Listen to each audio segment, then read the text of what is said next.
The insane size of underwater mega projects. Have you ever wondered how engineers are able to construct massive structures under the sea, defying the challenges of extreme water pressure and unpredictable ocean conditions? These construction of underwater mega projects is a fascinating and awe-inspiring feat of human engineering. These projects involve building structures such as tunnels, bridges, and even entire cities beneath the sea. They require extensive planning, advanced technology, and immense amounts of resources to overcome the harsh and unforgiving conditions of the ocean's depth. From the longest and deepest underwater tunnel in the world to the record-breaking underwater bridges, the size and scale of these projects are truly insane. Join us as we explore the incredible world of underwater mega projects and discover how engineers and construction teams overcome the challenges of building beneath the sea. Let's deep dive into the video. Insane size of oil rigs.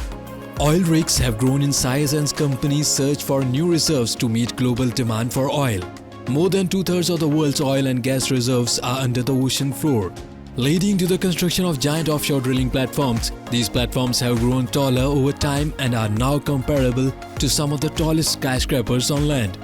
Building such massive platforms underwater is a complex process that involves constructing the oil rig on land and transporting it to the middle of the ocean.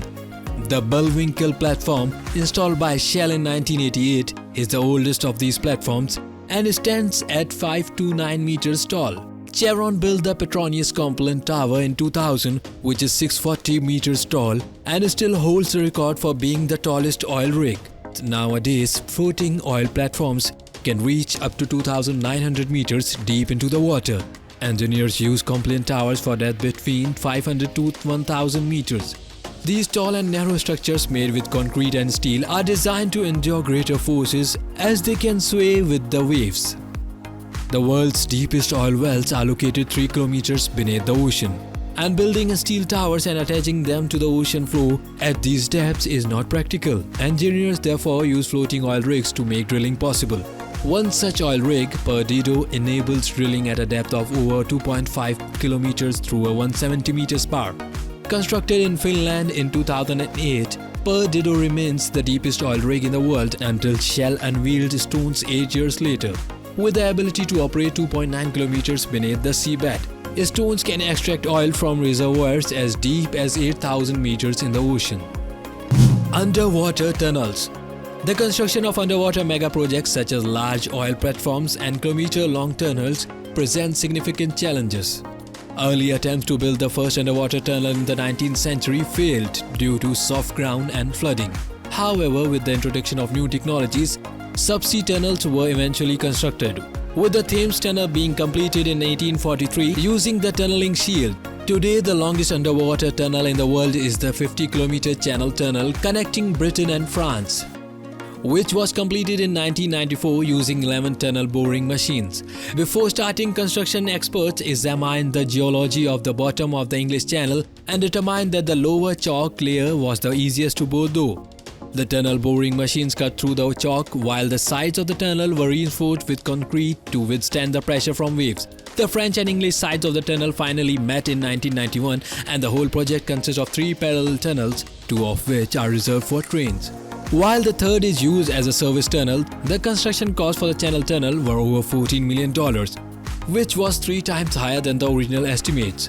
But it has proven to be worth the cost as it facilitates more than $120 million worth of trade between the UK and the rest of Europe each year. In Japan, the Seiken Tunnel, which is the longest subsea tunnel by overall length at 54 kilometers, was built after a ferry accident in 1954 in the Togasuri Strait, which claimed over 1150 lives. Ferry rides were no longer safe, and building a bridge was deemed too risky due to extreme weather conditions. Thus, authorities decided to build a rail tunnel underneath the strait.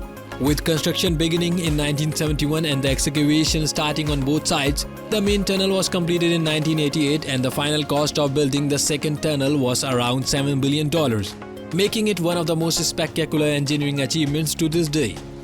Underwater bridges. Underwater bridges may not be the first thing that comes to mind when thinking of underwater structures, but they often have piers located below the water surface. To build these piers for modern deep water crossings, various methods can be employed, such as using caissons, cofferdams, or driven piles. Caissons are concrete structures constructed on land and then lowered into the water while keeping the interior dry. Workers excavate sand while keeping the water out until the caisson reaches the bedrock, at which point it is filled with concrete and becomes the foundation for construction above water. Cofferdams are large water pits with water surrounding them. The water is pumped out, creating a dry space for construction. Once the foundation reaches above water, the cofferdams are removed and construction continues as usual. The most effective method for underwater bridge construction is using driven pile foundations. This method involves driving large steel columns into the rock using a machine similar to hammering a nail into a surface. Once in place, the steel columns are filled with concrete, providing a solid foundation for the bridge. Using the driven pile technique, Bangladesh recently completed the longest and deepest bridge in the world, the Padma Bridge, with a length of 6.15 kilometers. The steel piles were driven at a record depth of 127 meters into the riverbed. The construction of the bridge faced further challenges due to rapid water flow, which made piling extra difficult, resulting in design changes for at least 14 of the bridge's pillars over a year. Engineers also had to consider the possibility of the Padma riverbed soil shifting up to 65 meters in the next century.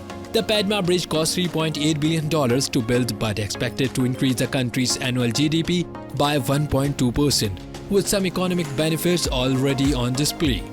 The bridge has cut the distance between the capital Dhaka and the industrial hub of Khulna by more than 100 kilometers, reducing travel time by over 50%. That's all for this video. Thank you for joining us for this journey of the insane size of underwater projects. We hope that you have enjoyed it. Which of these was the most difficult to build? Do you know other construction projects in the ocean that we should cover? Let us know in the comments below. Make sure to subscribe to our channel and don't forget to hit that bell icon for more interesting videos like this.